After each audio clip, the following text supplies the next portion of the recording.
So I go over there and I said, yes. And she says, how long are you going to be? I said, what do you mean? Like, how long till we start? She says, no, once you get started. I know when you're starting. You're starting at 10:30. But once you start, how long are you going to be? I said, like, how long am I going to talk for? Yes, how long are you going to talk for? I said, well, about 45 minutes. She says, well, try to move it along because I have to be home at noon. I need to watch you on television. I said, I'm right here. You want to rush home so you can watch me on television? I'm right here. She says, I'm not missing my show for anything, including you.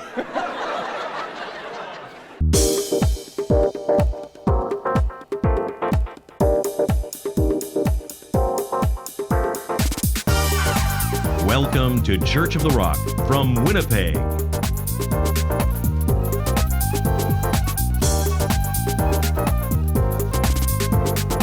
Stay tuned to this week's thought-provoking message from Pastor Mark Hughes.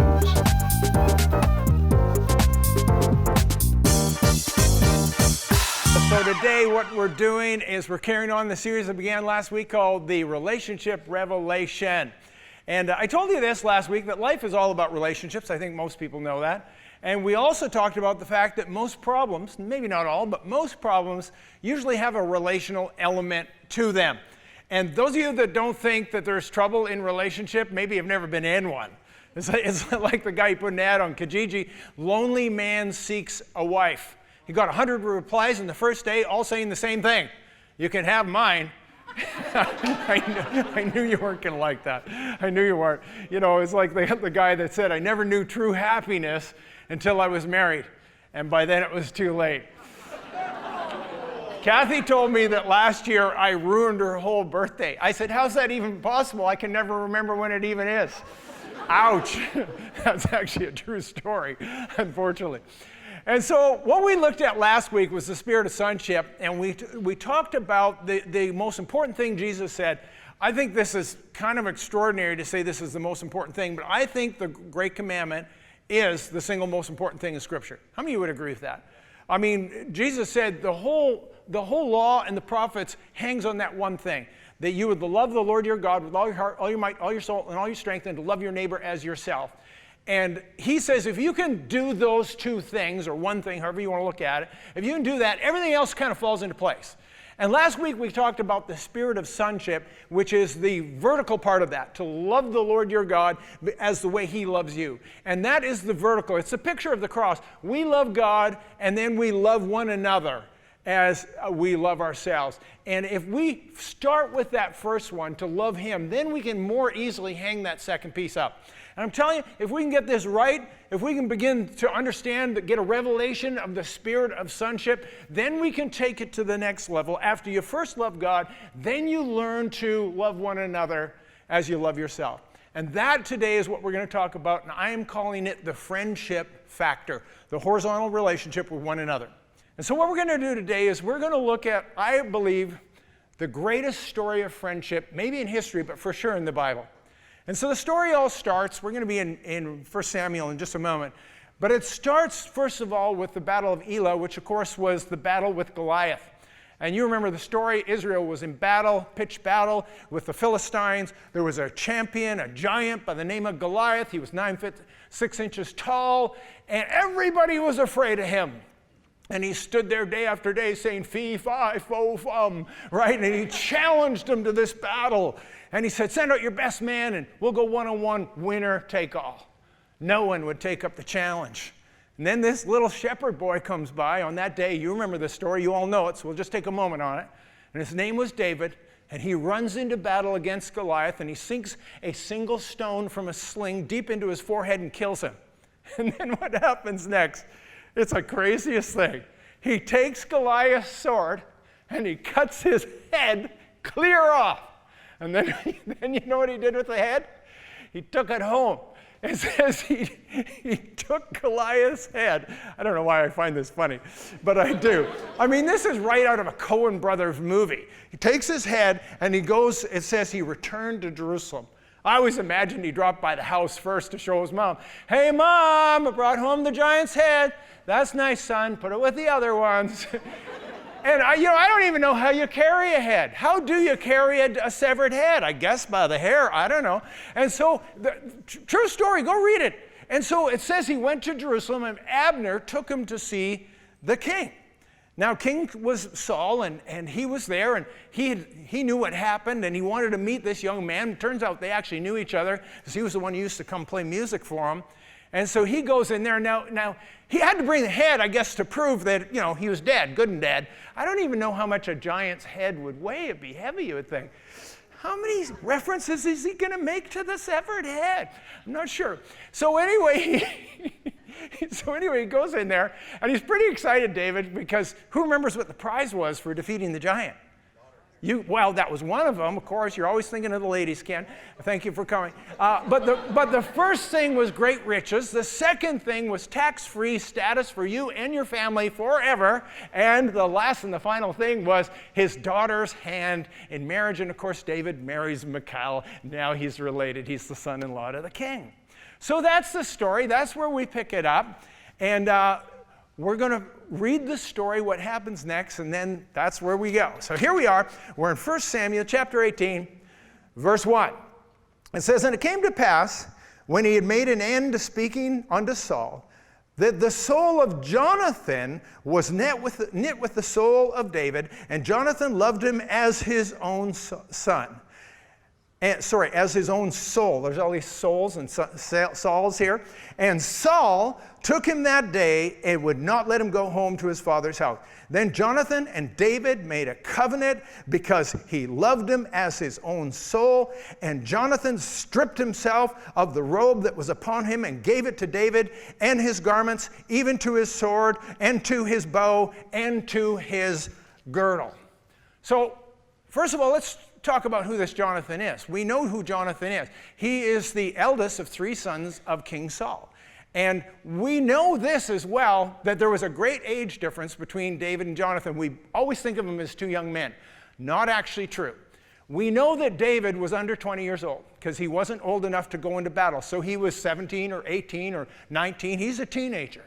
And he is now standing before the king with a head in his hand, and he is the great war hero of the moment. We know Jonathan, and if you can do the math, and I'm not going to take the time to do it, was at least 10 years older than David. And he was a soldier himself. He would have been there on the battlefield. He would have seen, because we see that he has these armaments. He has this armor that he's got. And so we know that he would have been on the battlefield that day with his father, and he would have seen everything that happened with David. And when he meets this young man in the king's house that day, it says his soul was knit to him and he loved him as his own soul, and the two became BFFs, best friends forever. And so here's what I want to talk about in this, is that there's 3 things in this story. There's probably more, but I like to pick out 3. And there's 3 things that I think are all about friendship that we find in reference to this story.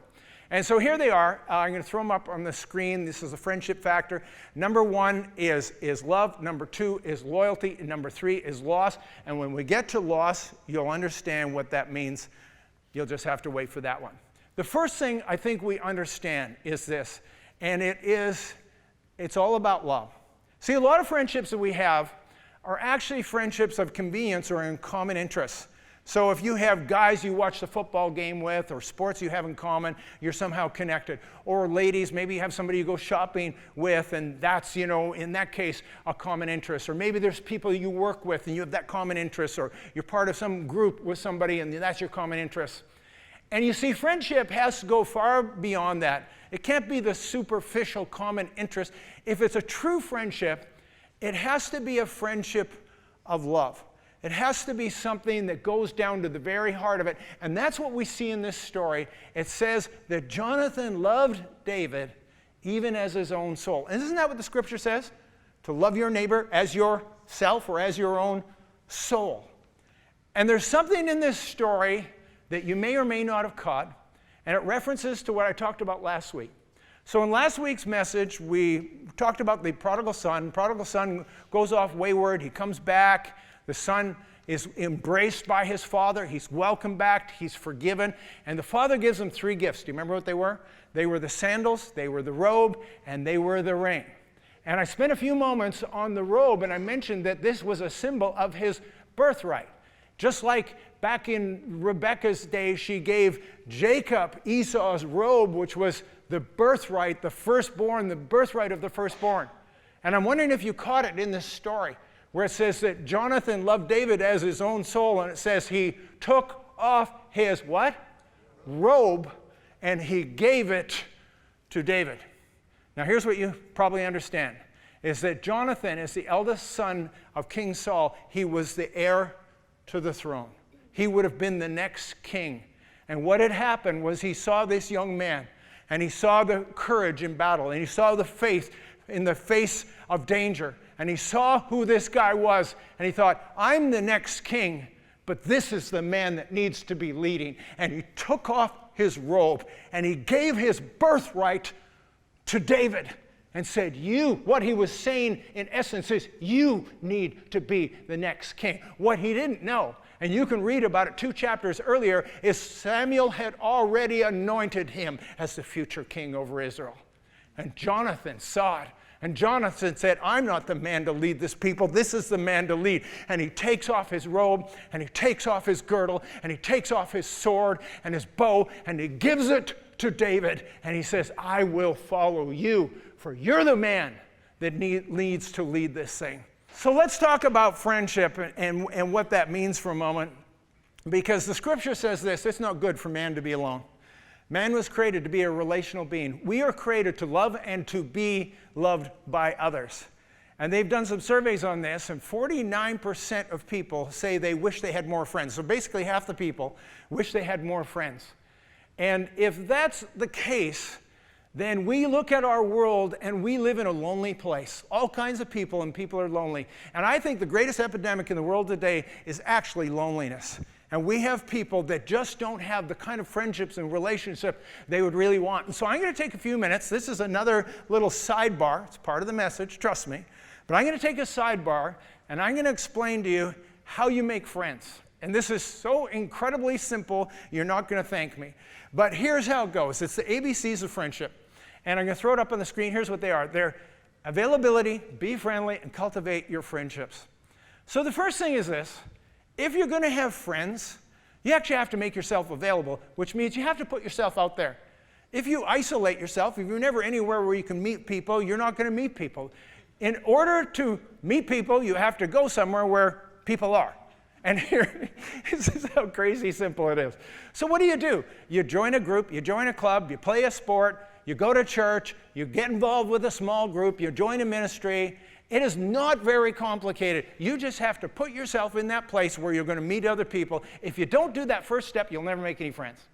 Now, I'm one of these people that I don't like being the stranger. You know how some people don't mind being the stranger? I don't want to be the stranger. I actually want to be everybody's friend.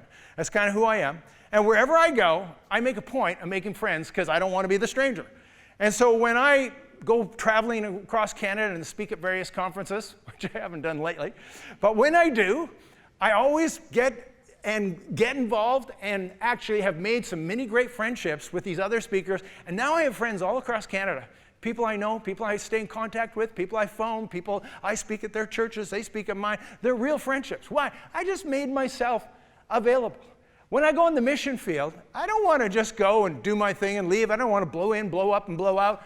I want to get to know who these people are. I have friends all over the world. I have a young man that we met in Nepal when Kathy and I were there. He still emails me every few months and tells me what's going on in his life, and I email him back. These are friendships. They're not deep, meaningful friendships, but they're friendships. You know, when I go on holidays, I don't like being a stranger on holidays, and I want to meet the people wherever I am. And it's so simple. This is how stinking simple it is. All I have to do is go down to the nearest tennis club, find a match, and the next thing you know, I got tennis friends. And I literally do that. By the end of the week, I can have friends wherever I go. Now, let me bring it around to where most of you live. You know where the easiest place in the whole wide world to make a friend is? Yeah, that's right. It's church. There's nowhere easier than church to make a friend. And if you just come to church and leave right away, you're not going to make a friend. The room's too big.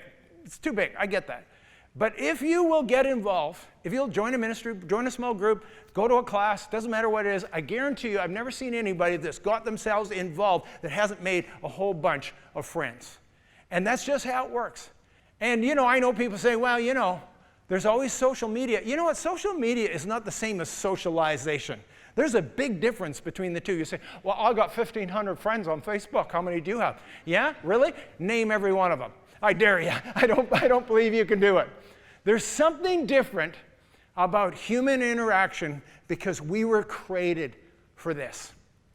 Tell you something funny, people watch me online and they watch me on television, and because I talk and tell all these crazy stories, they all think they know me. And then when I actually meet them, they don't realize I don't know who they are. They're so excited. And they come running up to me, and they always say the same thing, it cracks me up. They come running up to me and they go, Pastor Mark, we love you. And I go, well, you only love me because you don't really know me. If you got to know me, you'd realize I'm not that great. I'm kind of a jerk. And it's sort of funny how they think they love me and they think they know me, but they don't really know me. They know about me. There's a big difference. Now, here's the funniest story, honest to God, funniest story ever. So I was in Calgary. I was doing this meeting. There was a woman sitting in the front row right in the side here, and she'd come early. She was sitting there. And we were milling around. We were about to get started, and she calls me over. She doesn't even stand up. She just, hey, come on. Hey, Pastor Mark, come over here for a minute. So I go over there, and I said, yes. And she says, how long are you going to be? I said, what do you mean? Like, how long till we start? She says, no, once you get started. I know when you're starting. You're starting at 10:30. But once you start, how long are you going to be? I said, like, how long am I going to talk for? Yes, how long are you going to talk for? I said, well, about 45 minutes. She says, well, try to move it along because I have to be home at noon. I need to watch you on television. I said, I'm right here. You want to rush home so you can watch me on television? I'm right here. She says, I'm not missing my show for anything, including you. There's something weird about this moment. Am I on the Twilight Zone or Candid Camera or something? So the first thing, simple point, is that we have to make ourselves available. The second thing is this. It's deep. You ready for this? The B stands for be friendly. Do you know what the scripture says? Proverbs 18:24 says, he who has friends is himself friendly. I know, isn't this deep? Aren't you glad you come to church to learn stuff about friendship, that friendly people are friendly? But it's no joke. You actually have to be willing to engage people and to be friendly to them. And I know what people think. They always say the same thing. They say, well, but I'm not an extrovert. I can't do that. I'm not an extrovert. Are you serious? Do you think extroverts are better friends than introverts? Not even close. How many of you know one of these people? They're loud, they're boisterous, they're extroverted, and they have no friends. Nobody wants to be with them. They never shut up.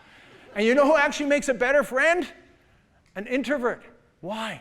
Because they'll actually listen to you. And they might even actually care about you. So don't say for a minute, I can't make friends because I'm not an extrovert. It's got nothing to do with being an extrovert or an introvert. And the third thing, the A, of course, availability, the B, be friendly. The C means to cultivate your relationships or friendships. And you know what that means? That means you have to maintain them. You know, when you have friends, you actually have to continually engage them. There's some effort, some degree of effort that you have to put in that. If you don't maintain that friendship, what will happen? You will drift apart, am I right? You will definitely drift apart. I had someone tell me the other day, she said, I've invited so-and-so for dinner 3 times. 3 times she has not shown up without calling. I'm done. How many of you think that friendship just ended? I think that friendship just ended. You have to avail yourself to be part of it. And if you don't, you're going to lose that friendship. And I'm not going to ask you to put up your hand, but I know every single person in this room has friends that you used to have that you no longer have because something happened where it split you apart and you went your separate ways. All right, so the first thing, big thing, was that we have to learn how to love our friends. These next couple I'm going to go through real quickly. And the next one, of course, is loyalty. And what we see is this immense picture of loyalty. And it says that their souls were knit to one another, and they made a covenant together. And, of course, did that loyalty, that covenant, did it get tested?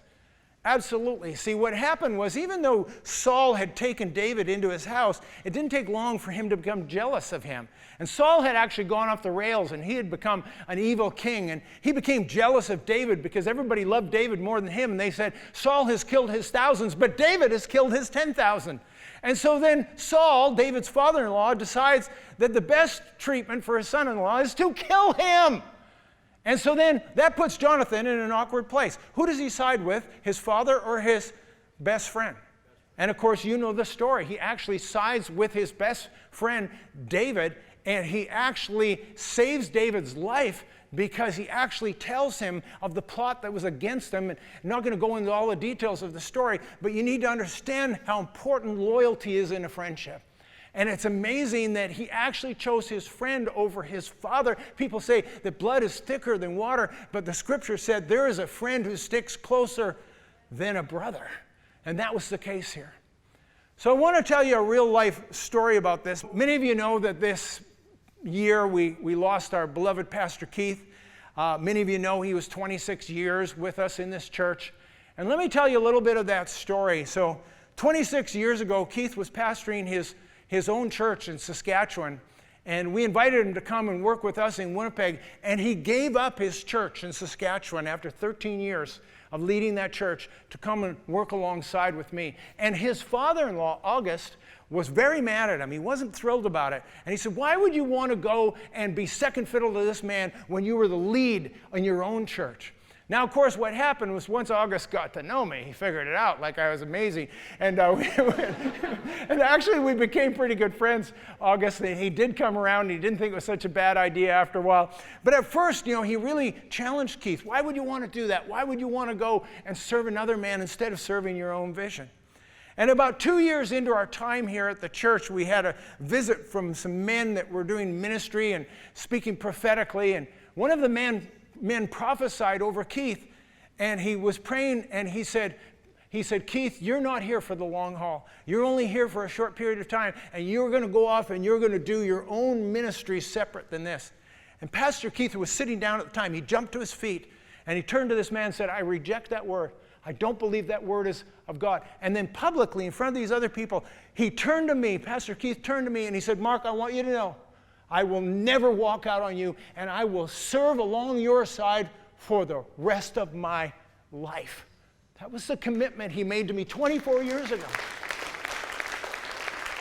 And then, of course, you know that in the spring, we lost Pastor Keith after a very rapid and short illness that took him out. It was tragic. It was shocking how quickly the whole thing happened. And as I was doing his funeral, I remembered that story. That Keith had made this commitment, this covenant to me, and he said, I will serve you for the rest of my life. And I realized I was burying this man who had fulfilled that commitment that he said he had served alongside me for the rest of his life. Literally. And I thought that's an uncommon level of commitment and loyalty that we rarely see today. And let me tell you one other thing. Keith was not just my partner in ministry, he was my friend. And we had a love for one another. And we expressed that love for one another. And especially when he was dying, and we knew that he was on his way out, and we were doing Zoom calls because it was COVID, and we were doing the Zoom calls every single day. And every single day I told Keith that I loved him. And every single day he told me back that he loved me. And I was thinking about those moments that I was able to tell him that I actually loved him, and how men have such a hard time with that. And we always think it's so weird to actually express our intimacy and our affection for one another. Why has our world become so weird where men can't have these kind of loving, meaningful friendships? And you see, that's what David and Jonathan had. They weren't afraid to say that he loved him as his own soul and made this kind of commitment and loyalty. And the loyalty came out of the fact that they loved one another.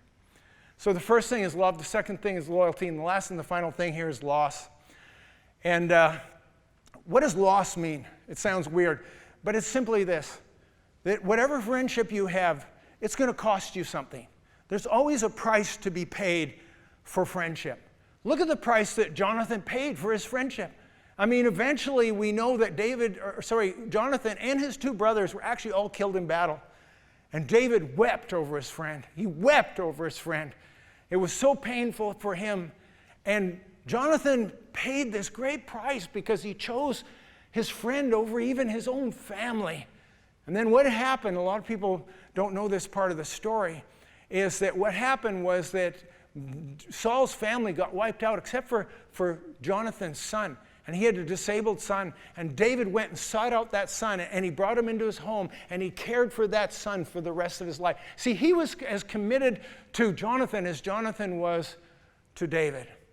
And when you think of these guys that followed Jesus, how many think they had to pay a price to be Jesus' friend? I'll tell you, he said, unless you will deny yourself and take up your cross and follow me, you can't be my disciple. And every last one of them, to a man, well, almost, 11 of the 12 died a martyr's death. They paid a big price to be Jesus' friend. So let me just wrap this up. One final story. It's a homegrown Winnipeg story that some of you know bits and pieces of it, but let me tell you the rest of it. So in the early 1900s in Winnipeg, in the West End, on a street called Pine Street, there's 3 young men. They grew up together. Here's a picture of them. And these young men were Robert Shanklin, they were Frederick Hall, and they were Leonard Clark. And these young men grew up on the same street, just houses from each other. They went to the same school. We don't know the level and the intensity of their friendship, but we know that they came from the same place. In 1914, the First World War began, and they all 3 were conscripted to go fight in Europe. And they were all on the front lines in France, on the very, very pitched battle, front lines of battle. All 3 of them had leadership capabilities, and so they all rose up to the place of leadership. And they were leading platoons. And the first one, Robert Shanklin, he was sent with his platoon basically on a suicide mission. And they knew that they were all going to die in this. And he maneuvered and skillfully brought those men through it, and he did not lose a single man in that. It's a longer story. But for his efforts, he was awarded the Victoria Cross, the highest award, military award you can get in the Commonwealth. The second man, whose name was Frederick Hall, he was actually in the trenches in France, and there was the Allied lines which he was on, there was the German lines on the other side, between there was the no man's land. They would do raids across this, people would get killed, terrible fighting that was going on. And they got back from their raid, and he was actually a sergeant major, and one of his men didn't make it back, and he could hear him moaning out in no man's land. And he crawled out to bring this man back to safety, and he managed to do it, and he got him back to the trench, only to take a bullet and to fall into the trench, and he died. And he received the Victoria Cross posthumously, of course, but he too received the Victoria Cross. The final man was Leonard Clark. Leonard Clark was in the Battle of Somme.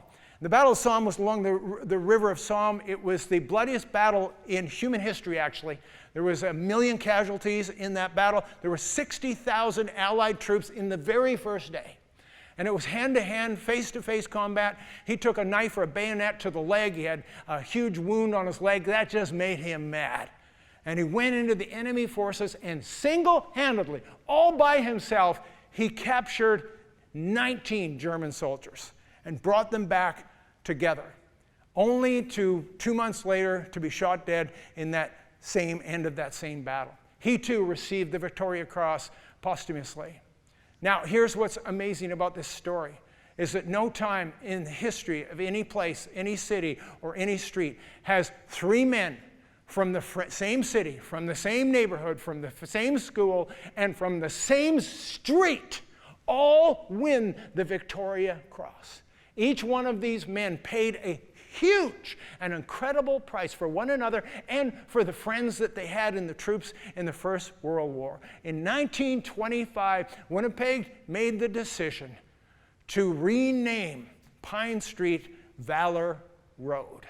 Most of you know only a little bit of that history, but it's a picture of true friendship. For no greater love does a man have than to lay down his life for his friends. That, my friends, is the friendship factor. Let's stand together.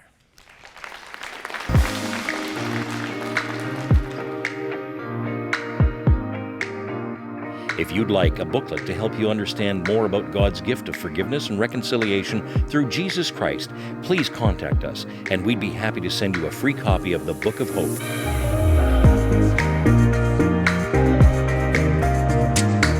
Visit our website at www.churchoftherock.ca. Thank you for watching, and God bless you.